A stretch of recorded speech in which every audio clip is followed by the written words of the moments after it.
As always, the world of politics is ever-changing, and this past week was certainly no exception. It seems we have some good news and, unfortunately, a ton of bad news.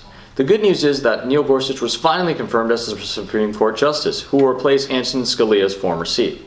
The bad news? The Republicans went nuclear by permanently changing the Senate rules in order to get Gorsuch confirmed. You think that's bad? Well, let me tell you, my friends, it gets worse. Just this past week, there were church bombings in Egypt, and in a disgusting violation of human rights, Syrian citizens were killed in a horrifying attack involving chemical weapons. All this, and honestly, not a whole lot more in today's episode. I'm Hunter. And I'm Darian, and this is the Hunter and Darian Show. So the Republicans went nuclear in the Congress this week, and that was really a lot of people. Some people thought it was going to happen. Some people didn't think it was going to happen. So basically, why they went nuclear is because the Democrats decided to filibuster the decision on Neil Gorsuch. So in return, the Republicans decided to use the nuclear option, which means changing the Senate rules to changing it from a 2/3 vote to get a justice confirmed to just a simple majority. So this sets a really dangerous precedent because basically now this is saying that if you don't get your way, you can now just change the rules, basically. And this is coming from a Congress and a Senate specifically that's just really, really split. So the Democrats and the Republicans basically are not coming together at all and agreeing on anything. So that's pretty much what's going on here. Yeah, I mean, honestly, it's kind of ridiculous. You've got I think the Republicans and Democrats both are just kind of a bunch of spoiled brats. So before you had after Antonin Scalia passed away, President Barack Obama wanted to nominate Garland as a Supreme Court Justice, and the Republicans just kept filibustering and stalling it until Trump became elected president. And now the Republicans are complaining and saying, oh yeah, well the Democrats, just being a bunch of babies stalling, which they're right, but they did the exact same thing. I find both to just be complete hypocrites. And I think we just need to vote them all out, all the ones who are, doing this garbage. I really just hate it. I think it's pathetic. Yeah. It's unfortunate because, that they had to, change this rule and just get a simple majority to take over because, now the Republicans could just go and nominate some far-right freak if they want to for the next one, if that happens. Within Trump's presidency. So that's bad. And then this can come back to bite the Republicans back in the ass because the Democrats can do the exact same thing with some far leftist freak. And ultimately that is bad for all Americans because I think generally most people would agree that we want moderate people on the Supreme Court. So it's just Absolutely. Bad things all around. Yeah, and the reason, obviously, that in the Constitution that we had a more of a majority vote, having a 2/3 instead of just a simple majority, was so we can have more agreements between the sides, depending on if we want a conservative or a liberal justice on the court, and not just whoever's the majority of the Senate at the time, whether it's Democrat or Republican. So it makes sense that there's a 2/3 vote. And now, of course, because the Democrats decide that they want to filibuster, the Republicans are going to return with this nuclear option. So now it just makes it so much easier to get these crazy either right, which luckily Gorsuch is not a crazy right winger. He is on the right, but he's not. And that's exactly why they should have saved this filibustering for something that mattered, because he honestly wasn't a bad nomination, and he was very qualified and pretty moderate.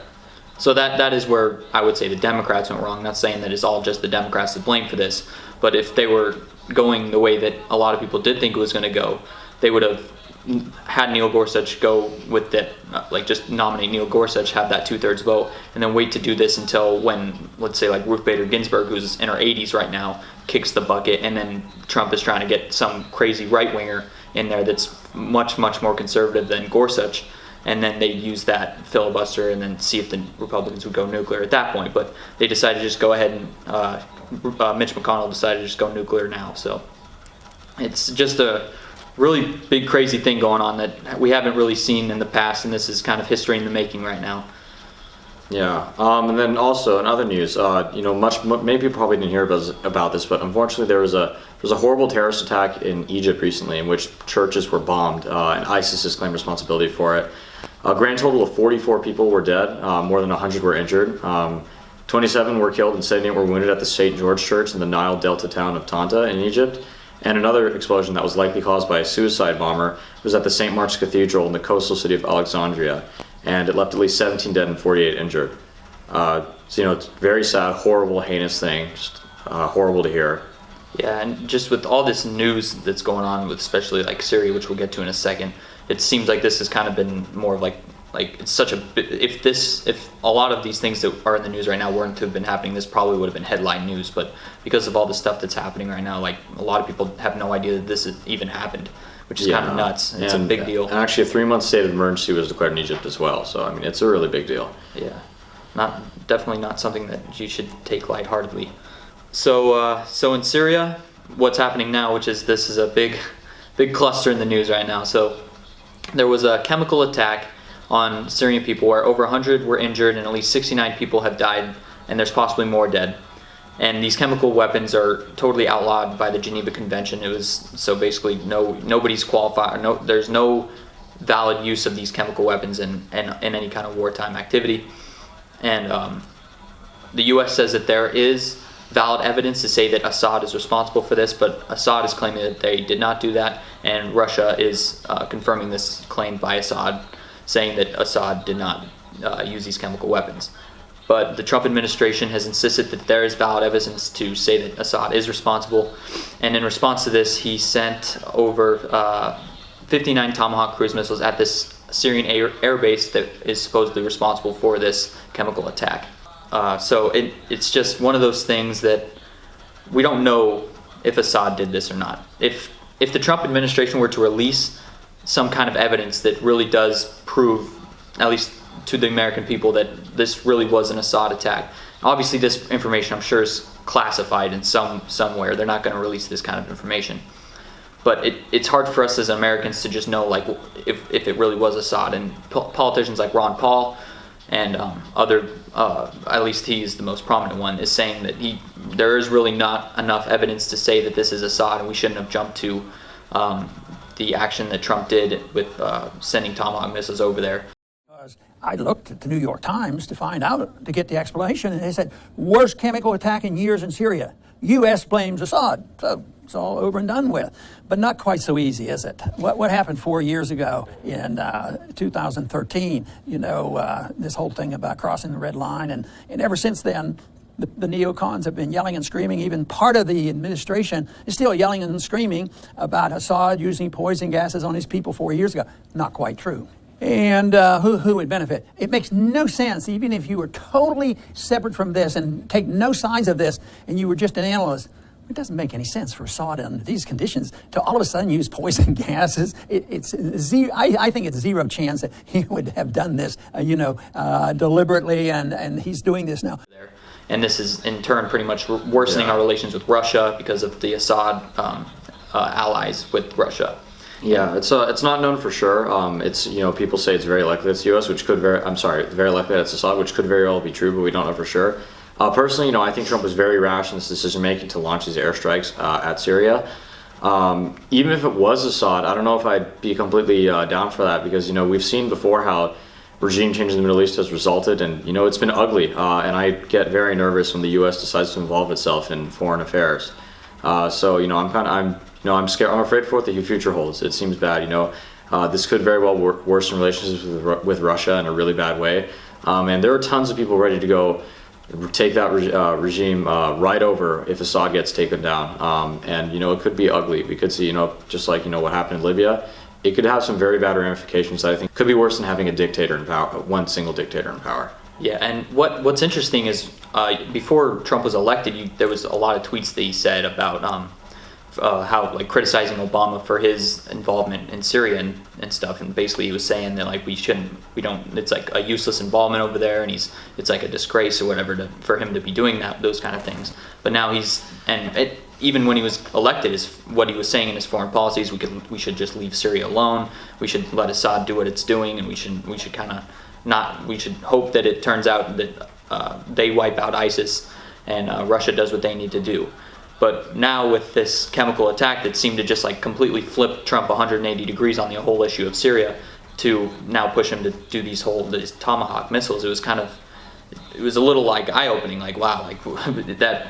I don't know what kind of intel he got for him to switch that quickly to just think that that was the right thing to do. But I'm not sure. It's just one of those things. I don't think anybody knows as a citizen, at least no civilian knows exactly how or why Assad did do this or didn't do this, or if their response was appropriate.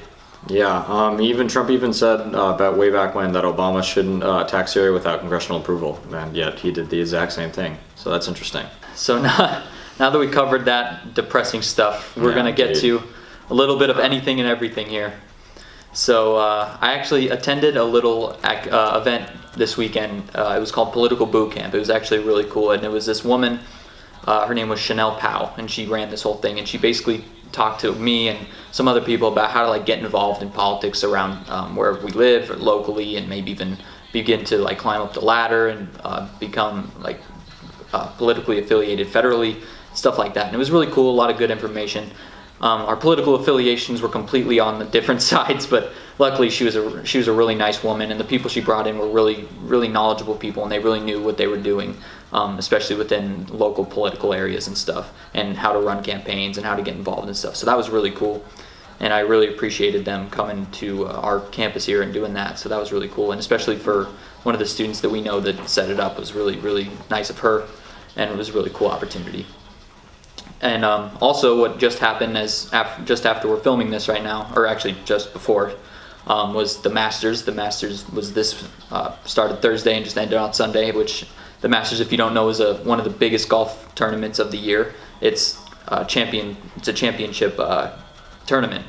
And there was a playoff between Sergio Garcia and Justin Rose. Right at the end, they were tied at 9 under, and Sergio Garcia came out on top. I was actually watching it live at Jack in the Box today. I was eating and watching it live on my phone, so that was really cool. Yeah. For those of you guys have probably noticed, but I recently started growing a beard. I just thought I'd try growing a full-size beard. It looks ugly now, but hopefully it'll get better over time. I just thought, hey, why not try growing a full-size beard, see how it works. So I'm doing that. And then also I've been hitting the gym lately. What's so funny? It's just, I don't know, just the way you say it. He's been hitting the gym, guys. Yeah, so I recently committed seriously to working out. So I just hit a milestone today. I was pretty happy. I just bench pressed a plate on each side, which is 135 pounds, for an almost perfect set of 5x5. I just couldn't do my last rep. That was close. And yeah, next time I'll get that set. I can attest to that. I was a spotter, so that he was really pushing it. I did plates, but I couldn't. I did like my first 2 sets I did by myself, but the third set, I think the last rep I needed help, and by the last set I only got like 2 or something. So nah, he's shorting himself. He did better than that. So yeah, that was cool. So overall, pretty good weekend. And now on to one of my favorite parts of the show. So I actually made this one myself, so I'll read it to you guys real quick here. So it says, at the top it shows one of those, crying liberals from when President Trump won the election. On the top it says, November 8th, 2016. And on the bottom it says, the day I had Schadenfreude and didn't feel bad about it. So for those of you who don't know what Schadenfreude means, it's a German word. There's not really an equivalent word for this in English, but so Schadenfreude means when one takes joy from another's pain. And I'm not going to lie, that's exactly how I felt on the 2016 election night. And I'll explain my reasoning for this. I actually myself didn't support either Donald Trump or Hillary Clinton. I went third party myself, voted for Gary Johnson. But the reason why I felt Schadenfreude was because people were so arrogant. The media, the polls, just regular people were talking to everyone. People insisted, oh, Hillary's going to win. I thought Hillary was going to win. I think Hunter probably thought Hillary was going to win. Yeah, I did. Many people did. People were so arrogant about it. There's so many smug people out there. And I just thought it was really funny because, I got sick. I had people calling me a racist, a bigot, misogynist, all these ridiculous things just because they didn't support Clinton. And, even if I supported Trump, those would have been stupid allegations to make. Hunter supported Trump. He's a great guy. He's none of those things. So people who say that, it's just kind of absurd. And so, I thought it was funny, people having these meltdowns, blaming, all these ridiculous, oh, it's Bernie Sanders' fault, I actually heard that, believe it or not. Third party's fault, James Comey's fault, because it's his fault Hillary committed a crime, right?